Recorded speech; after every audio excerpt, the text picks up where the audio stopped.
Les nouveaux foyers de coronavirus sont sous haute surveillance en France. Ces marins-pompiers de Marseille sont venus prêter main forte aux autorités de Moselle pour faire face à la flambée du nombre de cas de Covid-19, notamment du variant sud-africain. La mission de ces hommes experts en prélèvement, analyser les eaux usées en différents points du département pour isoler les foyers de contamination. Lorsqu'on aura cette cartographie, lorsqu'on pourra identifier des secteurs où il y a peut-être plus de variants, plus de Covid, évidemment, on va accentuer nos tests, on va accentuer l'alerte aux populations et on va accentuer la protection des personnes.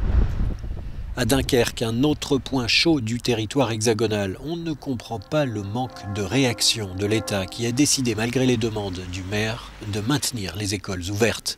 Pourtant, avec le variant anglais, le taux d'incidence est ici très élevé. Aujourd'hui, sur le territoire dunkerquois, nous avons à peu près 80% de variants britanniques dans les cas de Covid positifs. Et comme le variant britannique est très contagieux, il a fait exploser le nombre de cas de Covid ici sur le territoire dunkerquois. Et nous avons un hôpital qui est aujourd'hui en saturation. De son côté, le Centre européen de prévention et de contrôle des maladies déclare dans un nouveau rapport sur le Covid-19 qu'il faut nous préparer à ce que le virus reste parmi nous plutôt qu'il ne disparaisse.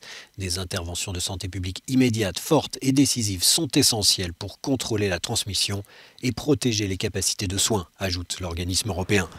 Désormais, et à titre d'exemple, le variant B117, détecté pour la première fois en Angleterre, représente 75% des cas en Irlande et est sur le point de prendre le pas dans d'autres pays européens, avec environ 27% des cas au Danemark, 30% aux Pays-Bas et 45% des cas au Portugal.